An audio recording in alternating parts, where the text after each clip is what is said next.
Welcome y bienvenidos to this episode of Love Learning You. And one thing I want to talk about today is personality.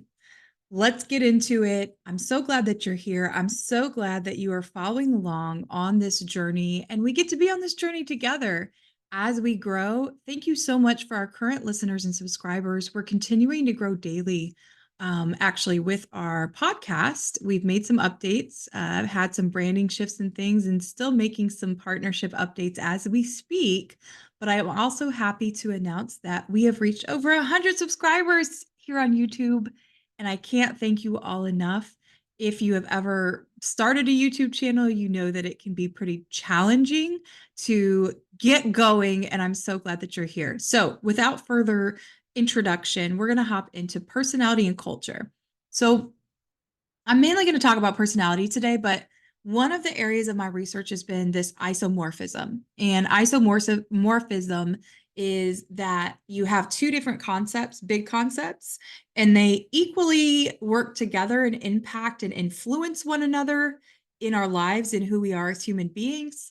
And one isn't necessarily more influential or more powerful than the other, so to speak.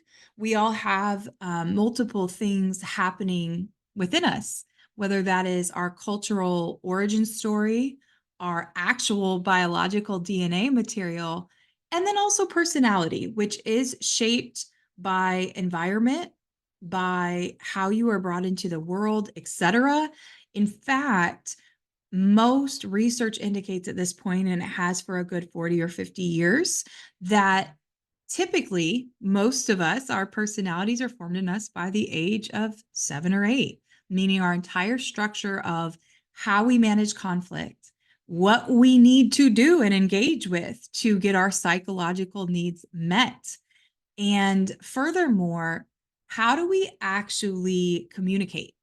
Personality influences so much in how we communicate, which is why understanding our motivations, managing stress levels, understanding our distress patterns, you might know them as triggers, but your distress pattern or distress is just prolonged stress, actually indicates perhaps that there are some attention that needs to be taken to how you are meeting your own psychological needs.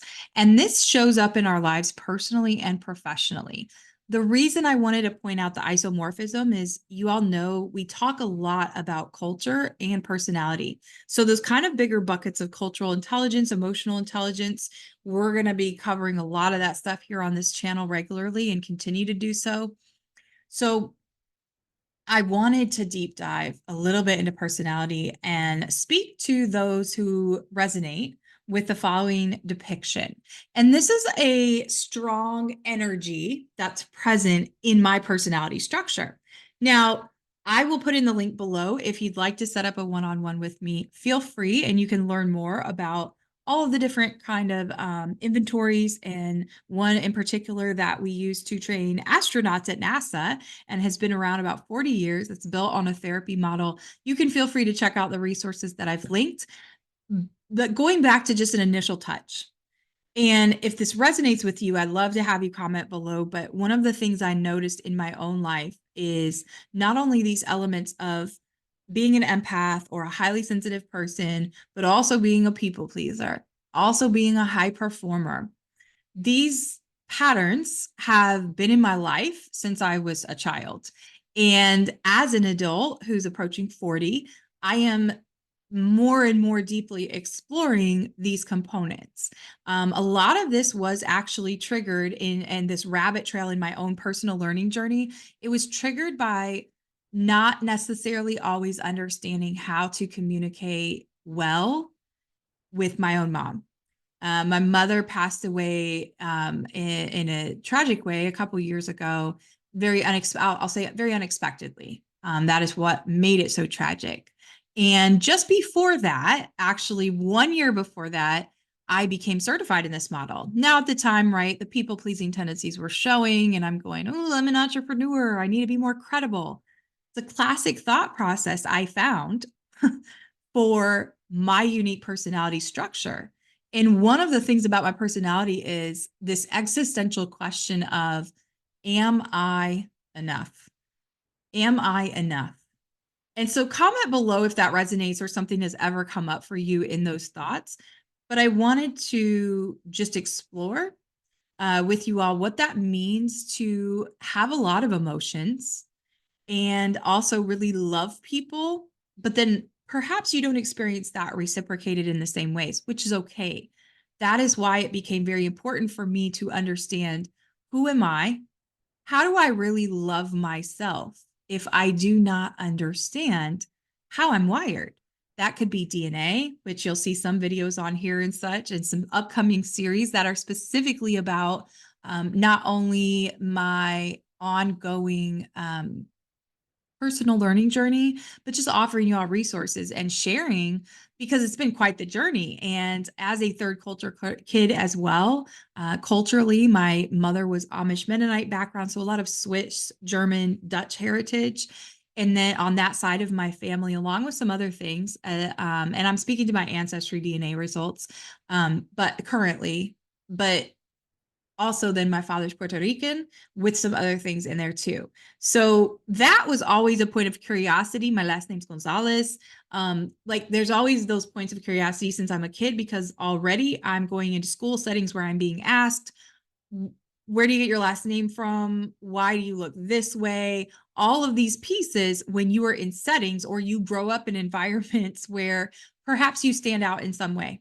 And that I don't think is unique to me. I don't think it's unique to just third culture kids or any specific people group, even. I think at the end of the day, as humans, we actually have a lot of connecting points we can make over personality.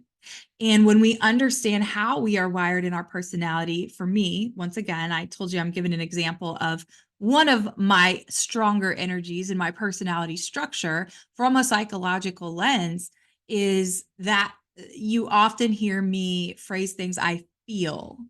We all have these different ways that we filter things. I mentioned earlier, I've always been very emotionally in tune. I'm always been a very emotional, like very connected to emotions. Not labeling that as good or bad, but at times that has been a struggle, right? To understand, identify, and also accept. Why do I feel this way? Why is a commercial making me cry 30 seconds into it? So I'm putting out a bunch of things and telling on myself as usual so that you all have a little context. But, if you find yourself consistently wondering, does this person really care about me? Am I really enough? Those, I, for depending on your personality type, those are actually pretty normal things. And it's our responsibility, once we discover and learn more about ourselves, we want to know how to love even the parts of us that we see. When I first saw my results, right, for this same PCM, process communication model, where I'm a certified practitioner and trainer in that particular design. And I've also done a lot with human design, very much in tune with astrology, et cetera, all the things. Myers-Briggs, DISC, lots of different things in my life. And I will say this was very, very difficult for me to read and for me to digest, because it was a living 40 to 50 page report on me. And when it showed, we have something called in this model, PCM, process communication model, we have something called first degree distress, second degree distress, and third degree. Even just learning some basic language nuances of, oh, this is what I'm experiencing. Uh-oh, I'm starting to spiral right now. And I don't mean spiral like you're going to see me on the news. I mean spiral like um, in your head. You're getting in your head. And how that looks for the unique energy that I'm talking about, where you feel feelings very deeply.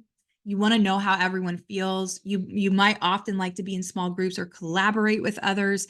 You're very intentional and often wanting more intimate relationships. You're wanting to go deeper with people. Those are tendencies that I have. Those can have very positive things and be our superpower.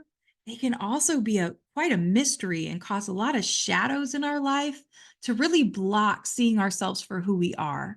So when I found out that personality type, along with doing some of my own healing work over the years, going to different therapy modalities, including hypnotherapy, and being involved in the church, different churches, and having prayer partners and different people that I connect with regularly, as far as accountability, as far as learning together, growing together in this life, this has come up so many times. And it's one of those things, once you know it about yourself, it's like you can't unsee it. So now when I'm filtering through a conversation, and I'll give a brief example of how this causes very predictable clashes, and specifically in your spousal relationships. Most of the leaders who I do their profile, their personality pattern inventory is what it's called, their personality pattern inventory, PPI. When I conduct that and debrief, we have a coaching session debrief where we also develop something called a personal vision roadmap. And that is based on developing a personal vision based on your unique personality type and understanding who you are on a very, very deep level. Because in this particular model, it's also going to give you an action plan with how you can get your professional and personal psychological needs met and develop an ongoing system for yourself to check in. So it is one of the most valuable things, honestly, that I have done in my adult life. And I don't mean being certified to become a trainer in it. I became a trainer in it. It's a lot of work. It's a lot of hours of work to become certified, over a year-long process, for myself in the context that I was enrolled in the program. And I would say, yes, it was the equivalent of what I learned in multiple years of therapy about myself, to be honest. So even though I say that, it was hard to read some of those things and go, that's exactly what I do. Down to, what are your inclinations for habits you have? And one of them, specifically for a strong personality energy that I have in my makeup and how I'm designed, is that we self-soothe, and we often do that with food. That has always been a consistent pattern in my life. But that can also be really hard when it's actually there in fact, because we often know these things, but the ego puts up defenses and justifies, because the ego is there to protect us. We don't want to have to look in the mirror and go, ooh, I'm looking a little chubby. I ate too many pizza slices. We don't want to have to do that. And if I really explored what was underneath those behaviors, and still things that I have to work through and stop and go, wait, why do you want to eat this right now? Or why this, right?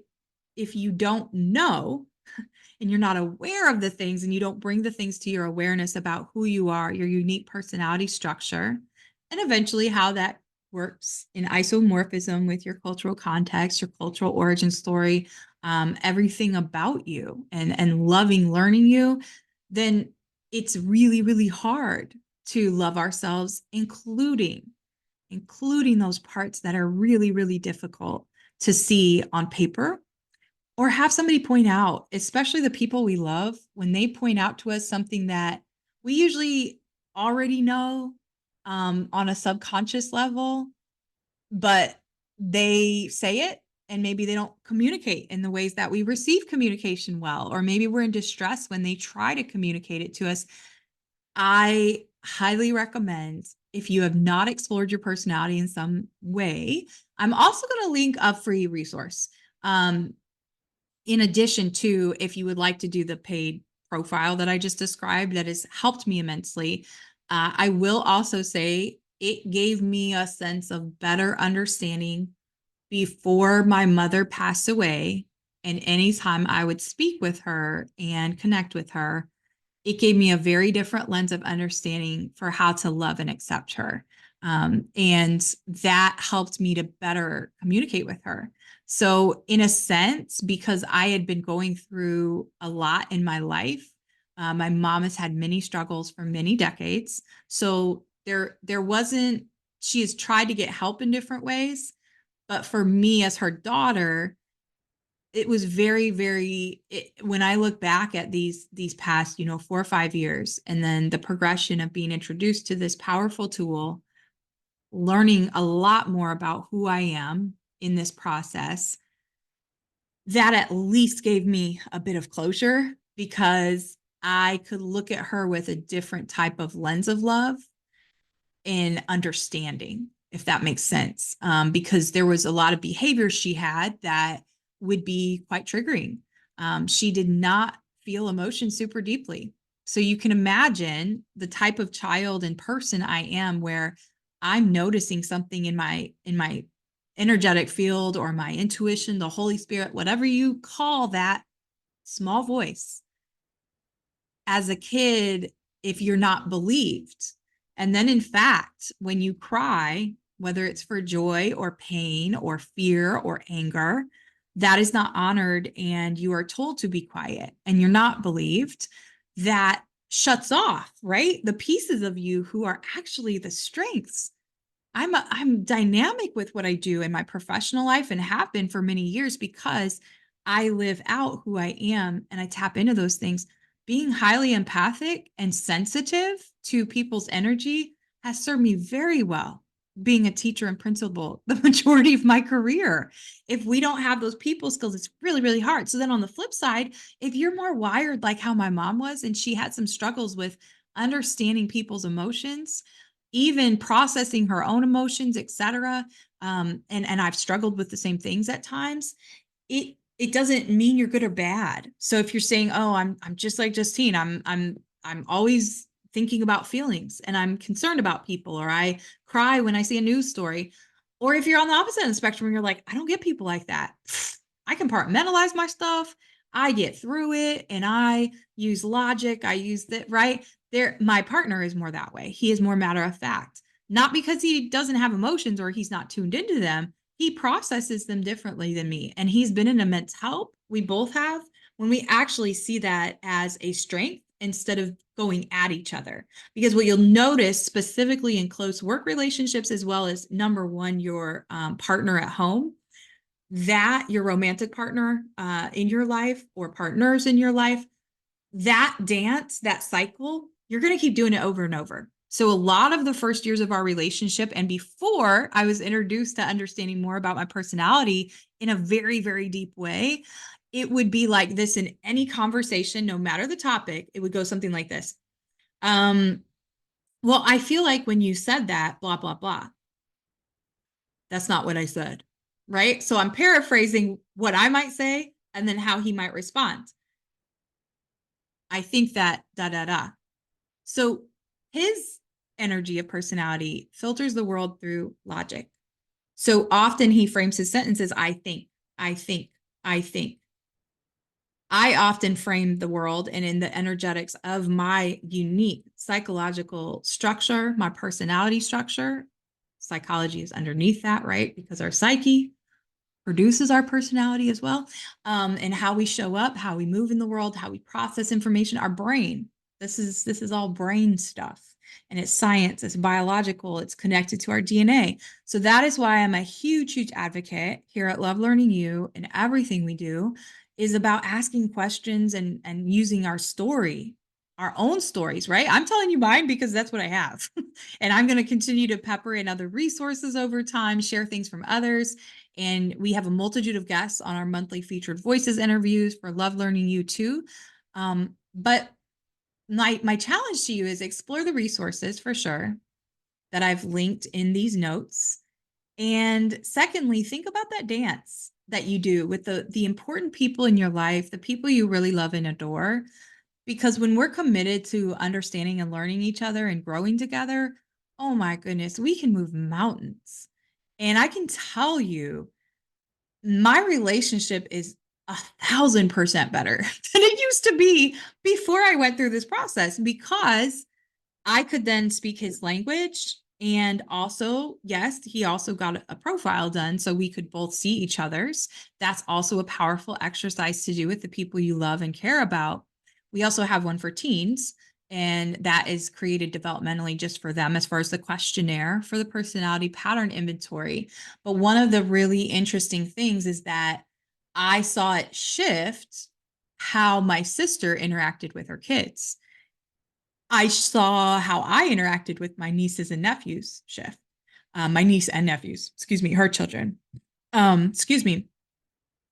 So to land the plane, to wrap us up, I want to take a moment and just give you a charge to take one step to learning you. That dance that I'm talking about, where he shuts down because he told me very directly what he thinks and it's all logic. And then I shut down and I feel defeated because did he listen to me? But I told him how I felt. Doesn't he feel that way? No, Justine. His brain is wired differently. His personality structure is different, quite different.